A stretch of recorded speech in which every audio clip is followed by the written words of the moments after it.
Agora que mencionou isso, meu jovem, eu subdesenvolvida em lugar da perseguição de mulheres maduras. Sem mencionar o exagero da sua idade.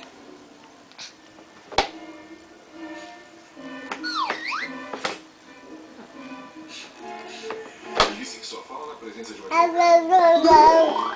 Mas eu daria qualquer coisa pelos velhos tempos da tortura. Isso parece cálculo, mas ele trabalha basicamente com a divisão de cães Carnobi. Mas que show de horrores é esse? Eu não tenho direitos. Direitos? Que direitos? Então reconheceu ele?